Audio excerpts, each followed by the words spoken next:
Hello, class. I welcome you all to this session.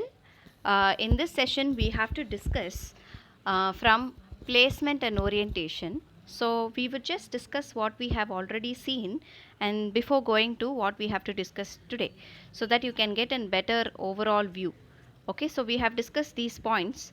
So, overall view, staffing process, we have discussed estimating manpower requirements, recruitment, selection.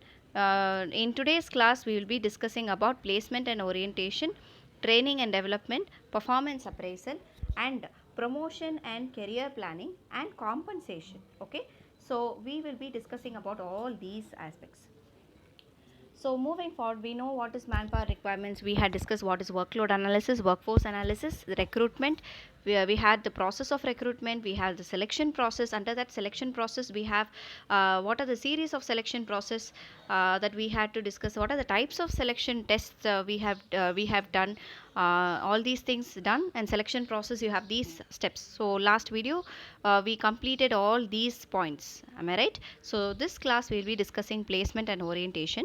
Employee is given a brief presentation about the company and is introduced to his superior, subordinate, and the colleagues. Okay, so job placement means employee occupying the position or post. Employee occupying the position or post. What post or position he is occupying after selection, that's called as placement.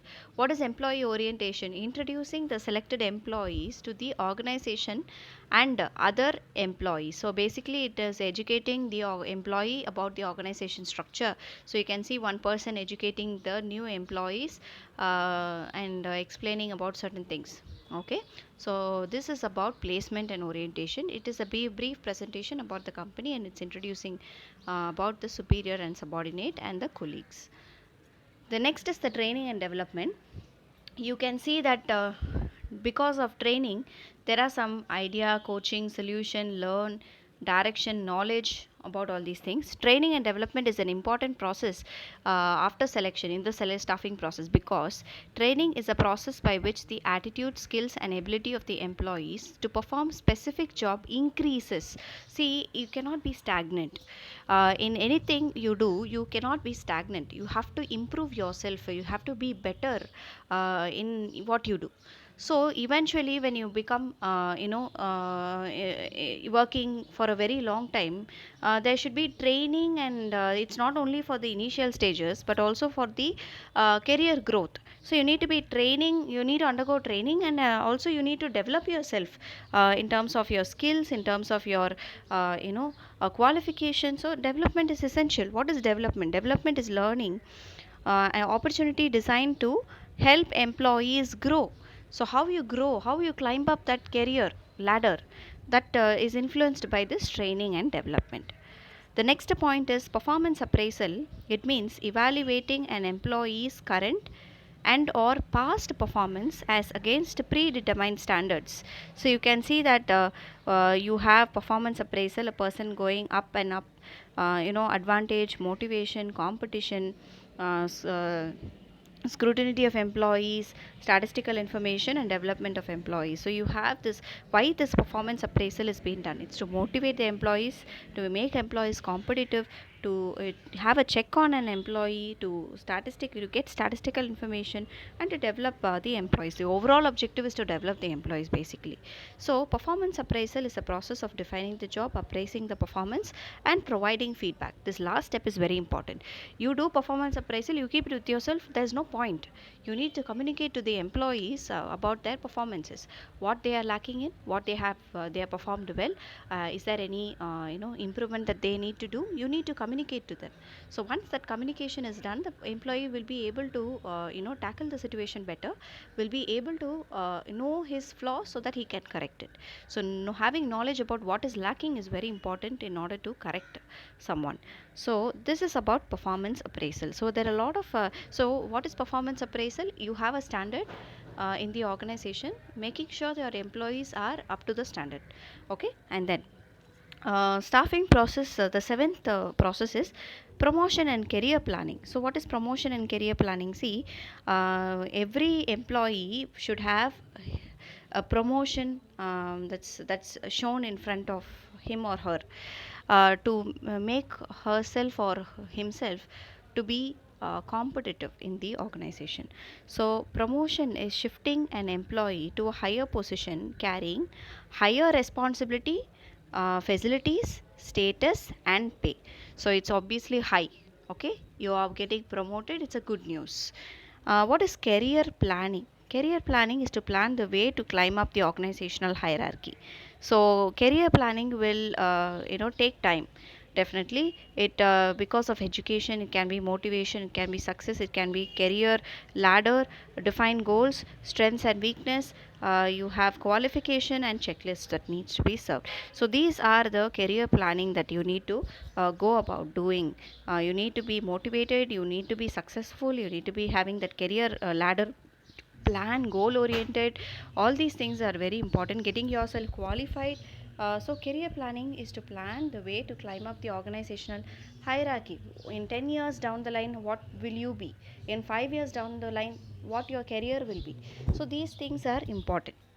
So you need to give your employees an opportunity to plan their careers. The eighth one is compensation. What is compensation? Compensation is a direct financial payment. Compensation is direct financial payment or indirect payments. Direct financial payment is related with. So, compensation is one important aspect in staffing process. Now, you have to compensate your employees properly. What is the market pay? What you're paying? Your pay should be equal to the market pay, and obviously, you should have this one particular thing, that is it cannot be only financial monetary payment, it can be indirect payment also, like vacation, employers contribution in provident fund, in benefits, in insurance and things like that. So this compensation, if it is a financial payment, it may be time based and performance based. So time based is related with your salary or your you know your wages.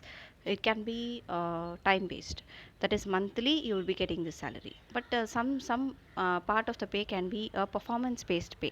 Say for example, you have sold so much, you have this you have achieved the target, then you get a bonus, or you get a commission, or you get an incentive.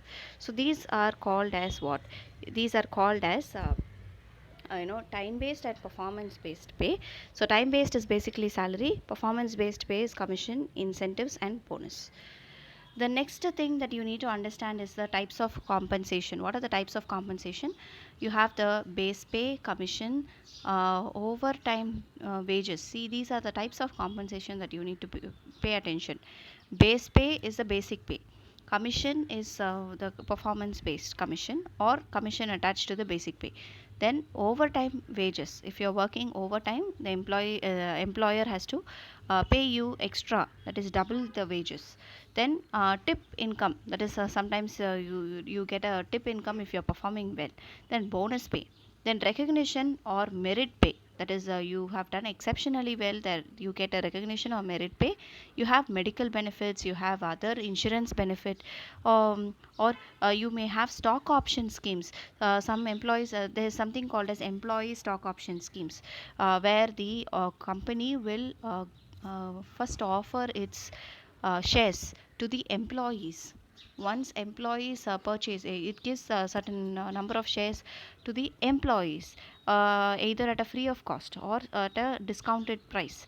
So it depends on the what option it is. So stock option scheme and other non cash benefits. Say for example, you have various perquisites, say car is given, or laptop is given, or any sort of free educations is being given for the children of the employee. So other non cash benefits is also being recorded. These are the types of compensation.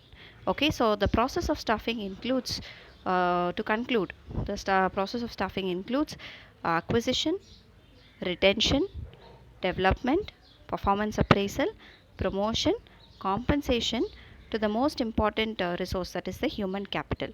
Human is the one person who will utilize all other resources of the organization to make use to make it the best possible use. You need the best possible human capital in your organization. So this is about the staffing process. Yeah, so thank you all. I'll see you in the next video lesson, so that keep revising the points that we have already learned. So we have concluded the entire staffing process for that matter. So just one small recap of what we have done, the entire point that we have done. Yeah, so estimating manpower requirements, recruitment, then you have selection, placement and orientation, training and development, performance appraisal, and promotion and career planning. Last you have compensation. So there are 8 steps in staffing process. I thank you, class. I'll see you in the next video.